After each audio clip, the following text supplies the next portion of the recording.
All right, the time is finally here to unveil the new short game facility at Rivermont. But before we do that, let's rewind a bit and talk about some of the changes that made this possible. This picture is from 2016 and is actually the first picture I got of the golf course. The tee boxes to the right of the cart path had just been redone. The small putting green to the right of the white tee boxes had just been added to supplement the putting and chipping green.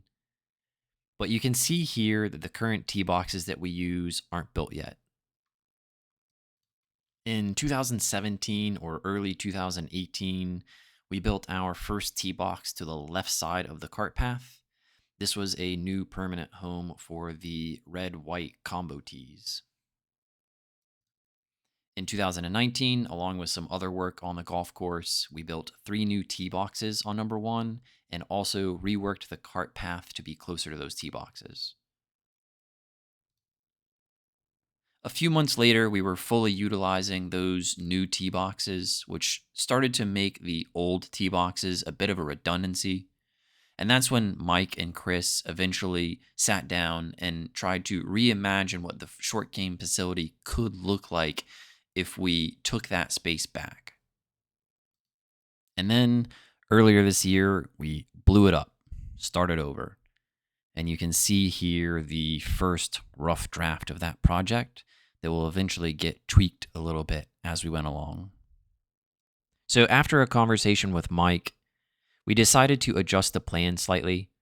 We shortened that green in the distance, the rectangular green, and moved it farther away from the cart path. We sketched out a plan for the green in the middle, which is why it's marked in caution tape in that. And then the putting green was adjusted slightly, but not by much.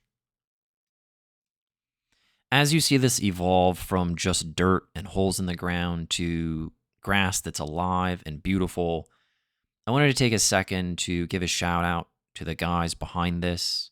Mike Riley, our architect there on the left, Mark Hoban, our superintendent, David Gettler, the guy on the right, and his son Devin from Goldmine Golf.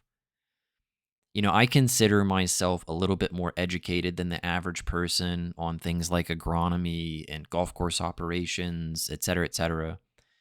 And, you know, it was really fun to be able to kind of throw out some of my ideas and see that take shape.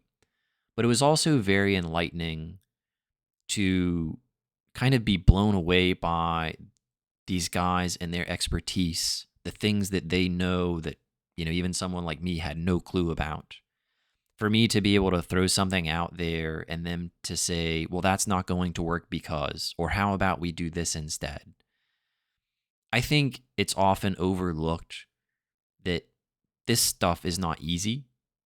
Whether it's just about building something in general or building something in this specific situation because there were limitations with what we could do given some of the stuff that's under the dirt and given the dirt itself. It's just amazing that it turned out as beautiful as it did. The ability to look at just dirt and be able to go, you know, if I do this, it's going to look awesome. I really, truly hope that everyone appreciates the work that they put into this. And also, if you have a question, engage them in conversation. My experience has been that they're awesome. David has been here on a ton of projects. He's an awesome guy. Mike Riley's always here. Mark obviously is always at the golf course. It's so easy just to have a conversation with them and talk about things, and they are always so happy to do it. And I would just encourage anyone, if you see them, to say thank you. But also, if you have questions, go for it. They're so cool to talk to, and it was a blast for me to be able to work with them.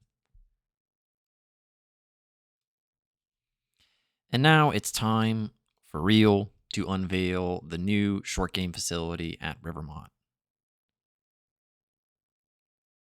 Yes, it is beautiful. We're going to talk about some of the technical details with the greens and how we expect it to be used a little bit. Let's start on the putting green. The putting green is quite large. So large, in fact, I kind of forgot one of my measurements and had to do it again. At its longest, it's about 37 yards. At its widest, it's about 24 yards. Also, the effective size is a little bit bigger just because this is a relative to Rivermont flatter green.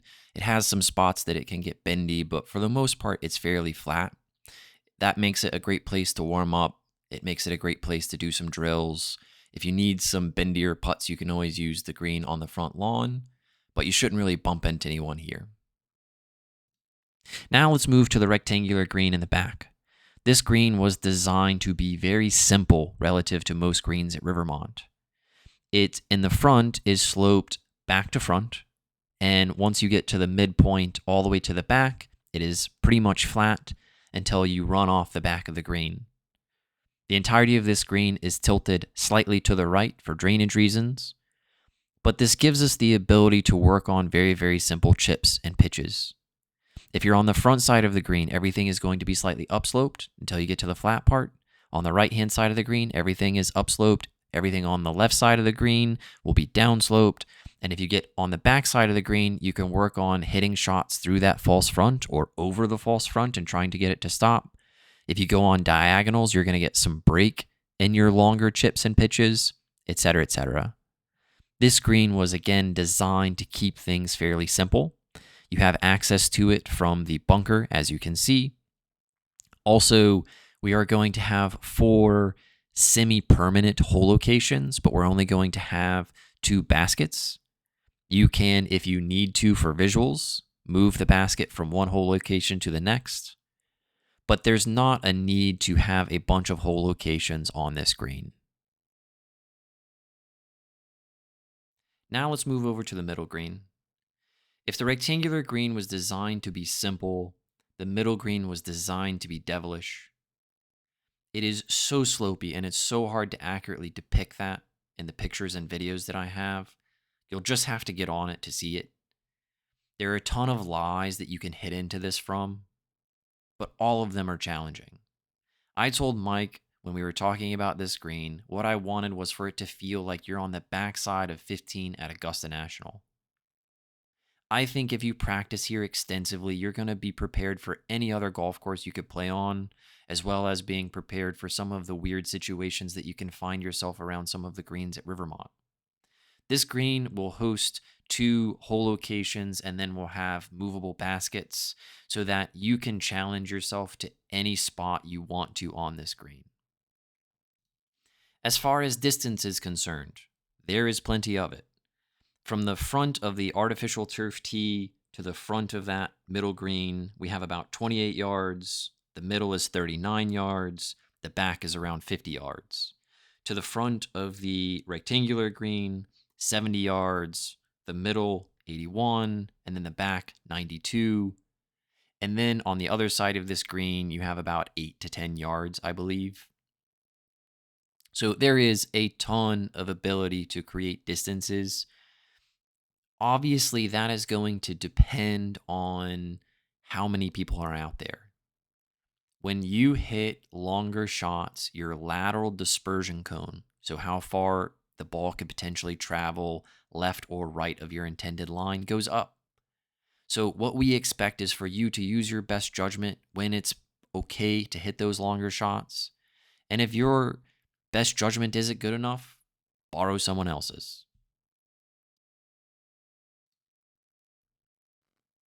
And so that's it. That's the facility. I hope you guys get to use it a bunch and enjoy it as much as I know I will.